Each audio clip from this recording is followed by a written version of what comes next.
Assalamualaikum warahmatullahi wabarakatuh.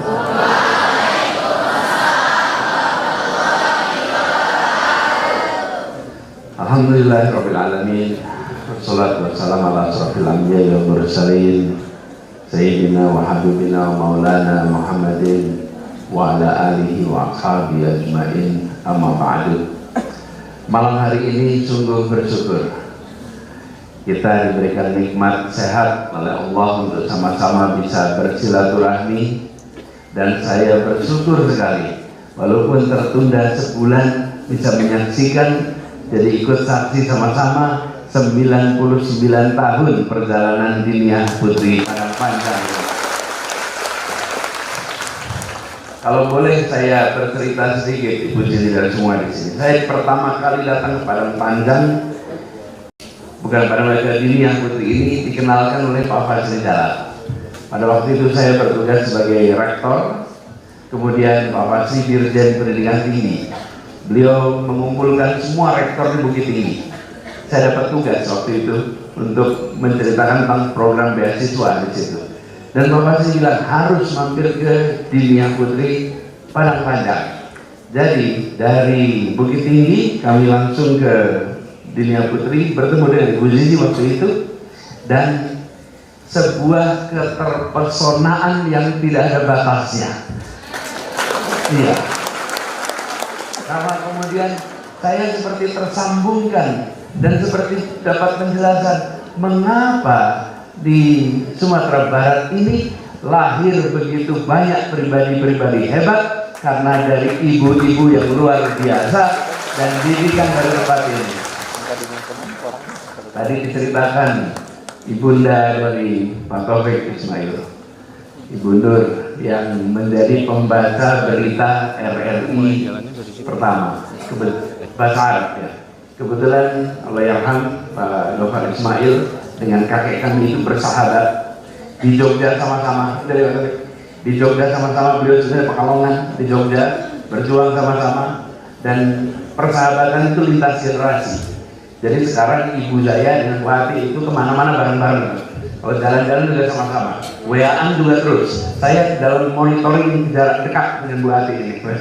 Jadi persahabatan kita itu sudah lintas generasi.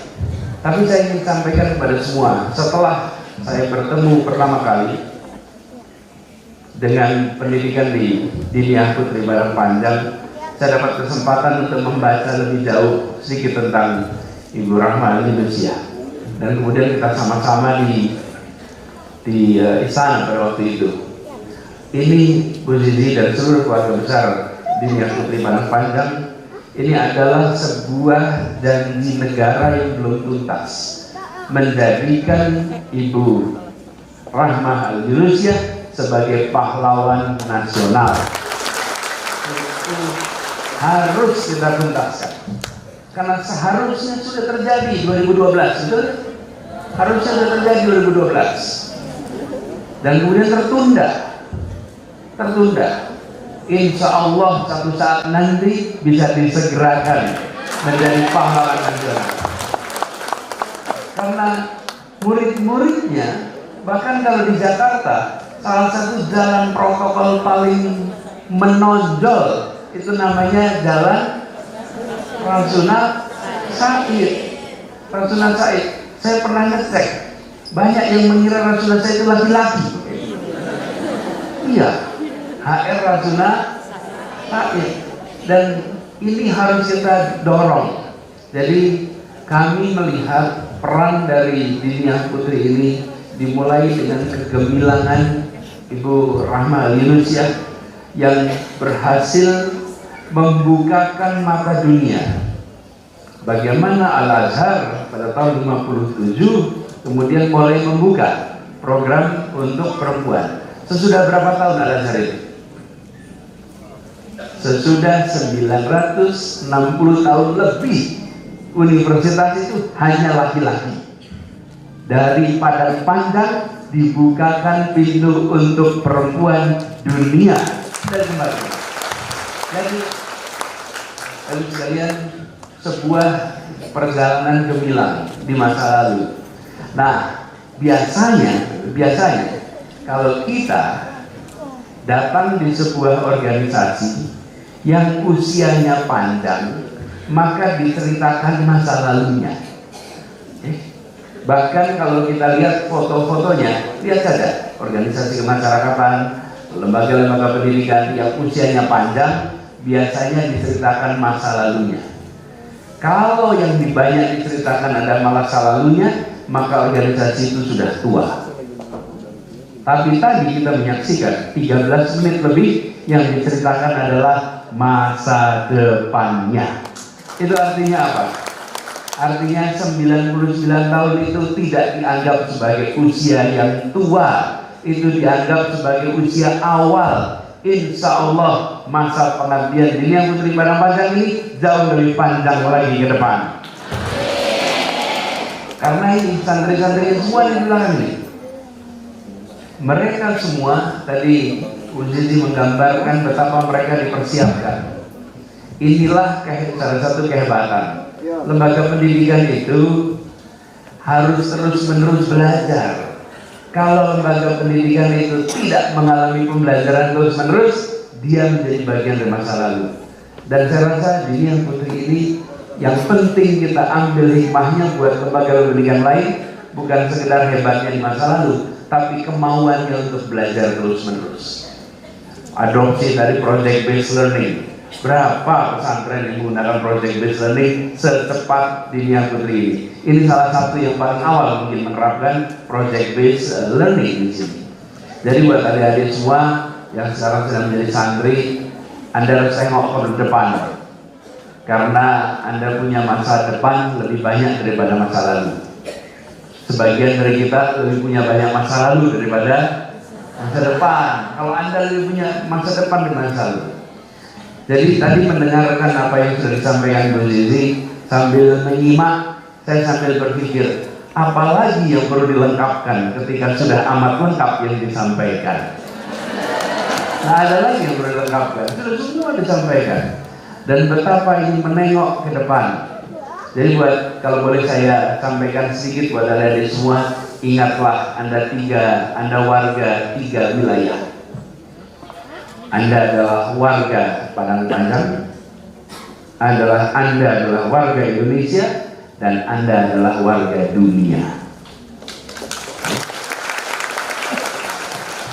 Jadi ruang berkiprahnya itu 3 level, bukan saja di level Padang Panjang dan Sumatera Barat, tapi juga nasional dan internasional.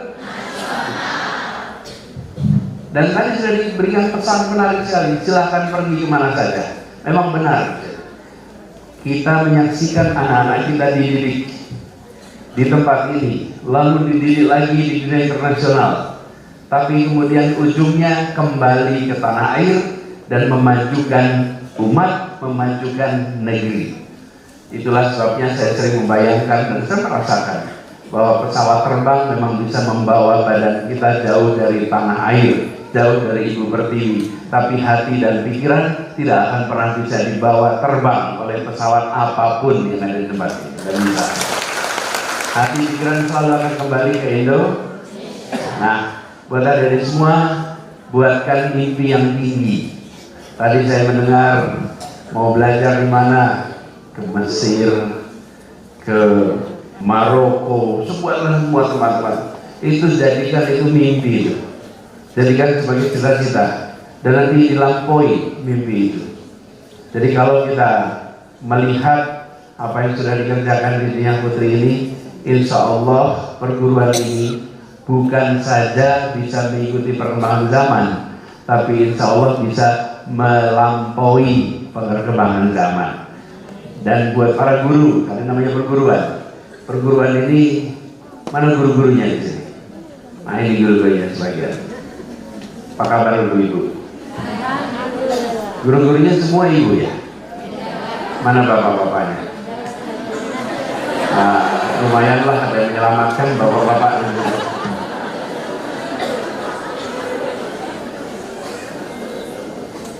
Ibu-ibu, bapak guru, kita juga harus jadi pembelajar.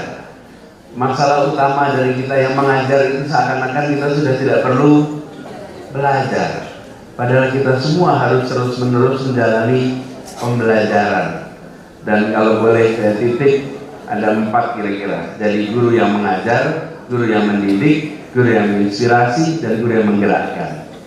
Insya Allah yang di Dunia Putri ini bisa menjadi guru yang menggerakkan. Dan itu artinya harus siap untuk terus-menerus belajar. Karena tanpa belajar itu sulit. Saya pernah sampaikan di Jakarta, Pak. Saya kumpulkan guru-guru.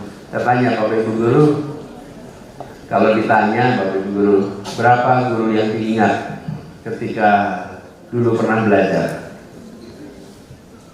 Hampir semua rata-rata yang guru diingat itu 3-5 guru yang langsung diingat. Padahal jumlah guru selama SD, SMP, SMA sampai kuliah itu jumlahnya lebih dari 60 barangkali. Tapi yang diingat itu biasanya 3-5. Yang diingat yang bagaimana?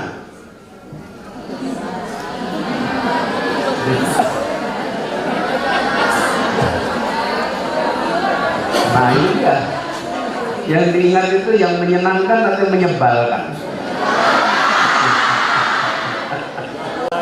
Iya. Biasanya yang diingat 2 tipe itu. Yang menyenangkan atau menyebalkan. Jadi saya tanya Bapak Ibu guru di Jakarta waktu itu, Bapak sekalian, kalau 30 tahun lagi para murid-murid Bapak Ibu ini ditanya siapa guru yang diingat, akankah nama Bapak Ibu guru muncul di dalam memori murid-muridnya? Insya Allah guru-guru Dunia Putri diingat semuanya, dan karena guru yang menginspirasi. Insya Allah. Ini adalah tanggung jawab kita sama-sama. Jadi saya merasa bersyukur bisa ikut menjadi saksi, dan mudah-mudahan kita diberi umur panjang sehingga tahun depan bisa menyaksikan 100 tahun perjalanan Dunia Putri ini. Kita bersyukur dan kami berharap mudah-mudahan lebih banyak lagi yang bisa mengikuti jejak seperti ini.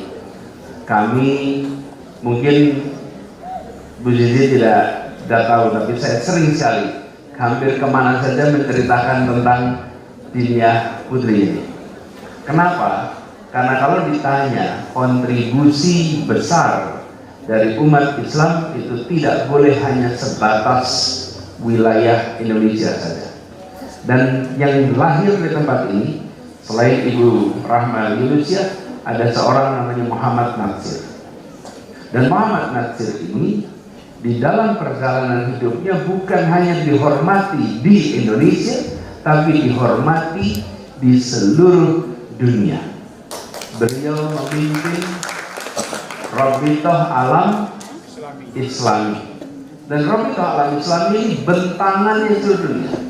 Di masa-masa awal pemerintahan pada waktu transisi sejak Orde Lama, begitu banyak dukungan dari internasional dapat karena surat yang dituliskan oleh Pak Muhammad Natsir, dan itu semua Bapak sekalian dikenang dunia. Kita membutuhkan lebih banyak lagi pribadi-pribadi yang bukan hanya dihormati di tanah air Indonesia, tapi diperhitungkan, dihormati di gelanggang internasional. Kita butuh itu. Jadi kita berharap dari tempat ini mudah-mudahan bukan saja para kaum laki-laki, tapi ibu-ibu juga. Tadi disampaikan, kalau tidak bisa jadi apa, Bu? Kalau tidak bisa jadi wali kota, jadi saya baru pertama kali dengar ini. Betul, baru pertama kali dengar prinsip ini. Ini luar biasa visioner ini, luar biasa visioner.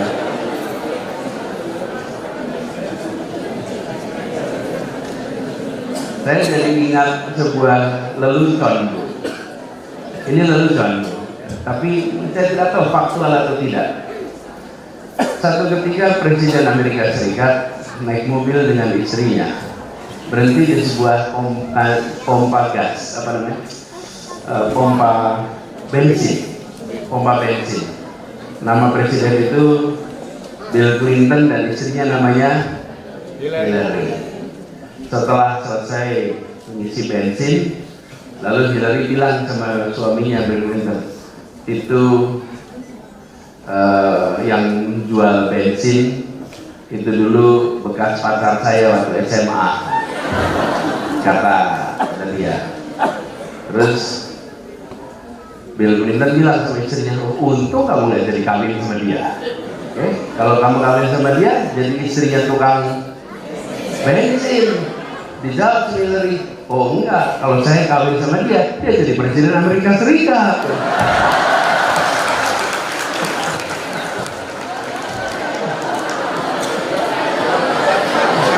Baru nyambung cerita itu malam ini.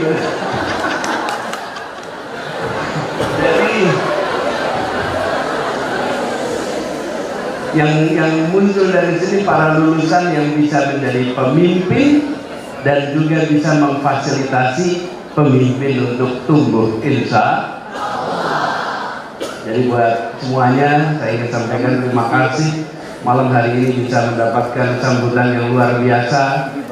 Dan berharap kedepannya apa yang sudah dikerjakan bisa diteruskan dan mudah-mudahan kita bisa kerja bersama yang lebih banyak lagi. Apa yang kami saksikan malam ini atas yang dikerjakan sejak kepemimpinan Ibu Zizi sejak tahun 2006 ya, 2006 sampai dengan sekarang 16 tahun memimpin bukan waktu yang singkat. Jadi waktu kita bertemu beliau baru 2 tahun atau 3 tahun memimpin dunia putri ini. Insya Allah kerjasama itu kita teruskan. Tapi satu hal, menurut saya PR negara harus menyampaikan wujud terima kasih dengan menurut saya menjadikan Ibu Rahma Al-Yunus sebagai pahlawan nasional. Itu sebuah syarat. Mudah-mudahan kita bisa teruskan prosesnya sehingga itu menjadi catatan bagi kita semuanya. Kepada semua yang terlibat, izinkan kami menyampaikan terima kasih. Secara khusus Pak Taufik Ismail, terima kasih telah mengkhususkan untuk berada di Padang Panjang ini. Buati juga terima kasih. Beliau ini secara hitungan usia cukup panjang. Dan saya juga dengan Pak Taufik Ismail ada cerita. Saya cerita pada adik-adik boleh ya? Pak Taufik saya ceritain ya Kak Taufik ya? Boleh ya Kak Taufik? Saya kalau panggil beliau itu sebenarnya Kak Taufik, bukan Pak Taufik, Kak Taufik. Kenapa? Karena Kak Taufik ini adalah siswa pertukaran pelajar AFS pertama di Indonesia. Pertama, kalau tidak salah tahun 56 ya, tahun 56. Tahun 56 beliau berangkat naiknya kapal ke Amerika Serikat. Berapa lama? 1 bulan. 1 bulan naik kapal dari Jakarta sampai ke New York, 1 bulan di kapal 1 bulan. Nah, itu tahun 56. 32 tahun berikutnya saya berangkat dari Jogja mengikuti program pertukaran AFS. Tahun 87-88 berangkat saya ke Amerika, saya tinggal di sana 1 tahun. Tapi saya beruntung sekali, angkatan kami ketika pulang dijemputnya oleh Kak Taufik Ismail. Beliau yang menjemput. Jadi beliau menjemput kami di New York. Kami dari seluruh Amerika waktu itu setiap negara dikirimkan naik dan negara bagian naik bis. Saya berangkat dari Wisconsin, 1 bis itu anak AFS semua berangkat sampai ke New York, sebuah tempat namanya CW Post ya, CW Post di sana. Dari situ kami terbang. Beliau yang memimpin, kami ada 24 orang siswa di Indonesia. 24 orang ini terbang dari Amerika ke Jakarta. Dan yang unik, sebelum kami berangkat, Kak Taufik mengumpulkan kita semua. Waktu itu di Los Angeles sebelum berangkat, beliau mengumpulkan kita, lalu kita diberi tugas menulis puisi di dalam pesawat penerbangan pulang dari LA ke Jakarta. Jadi kami semua nulis puisi. Dan kalau anak-anak barusan dicabut dari sebuah tempat, itu penuh memori yang ada di dalam kepalanya. Baik sekalian, adik-adik semua, kalau Anda merasakan pulang dari sebuah tempat, Anda belajar, Anda pulang, itu dalam kepala Anda ada perasaan ini, akankah kita pernah kembali ke tempat ini lagi? Akankah kita berjumpa dengan orang-orang yang kita bersama lagi? Akankah nanti pulang ke tanah air kita bisa diterima dengan baik? Jadi kita semua nulis puisi di sini, dan puisi-puisi itu kemudian dikumpulkan. Dan saya bersyukur sekali dapat kesempatan bersama dengan Kak Taufik mengikuti program itu. Makanya interaksi kita berjalan terus. Di sana tadi saya menemukan ada poster besar tulisannya Palestina. Saya ketemu Kak Taufik lagi. Kak Taufik baru pulang dari Gaza. Bayangkan, Kak Taufik Ismail pulang dari Gaza tahunnya 91. Itu lagi Kak Taufik. Pulang dari Gaza 91, saya dapat tugas wawancara beliau. Di situ Kak Taufik membacakan sebuah puisi judulnya Palestina, Bagaimana Bisa Aku Melupakanmu. Betul Kak Taufik ya? Dan adik-adik semua, saya usul Anda baca puisi itu. Karena puisi itu akan membuat Anda bisa membayangkan betapa perjuangan rakyat di sana seperti perjuangan kita untuk meraih kemerdekaan dulu. Sastra perlu jadi perhatian, karena itu membuat kita memiliki imajinasi yang luar biasa tumbuh. Dan saya belajar itu dari Kak Taufik Ismail, dan bersyukur malam hari ini kita bisa bersama-sama dengan beliau di tempat ini. Kita doakan beliau sehat terus, panjang umur, karena kalau dihitung usia sekarang Kak Taufik berapa tadi? 87 tahun. Insya Allah beliau terus menjadi inspirasi bagi kita semua, juga Ibu Hati semoga sehat terus dan menjadi teladan bagi kita semua. Ibu Zizi dan seluruh keluarga besar Dunia Putri, terima kasih. Terima kasih atas kehanggapannya. Terima kasih atas silaturahmi yang diberikan kepada kami. Insya Allah kita berjuang bersama untuk Indonesia yang lebih baik ke depan. Insya Allah kita ikhtiarkan Indonesia yang lebih adil bagi semuanya. Dan kami berharap semua para santri yang ada di tempat ini insya Allah nantinya menjadi pribadi-pribadi yang membanggakan bagi kita. Terima kasih untuk semuanya, kurang lebih mohon dimaafkan. Assalamualaikum warahmatullahi wabarakatuh.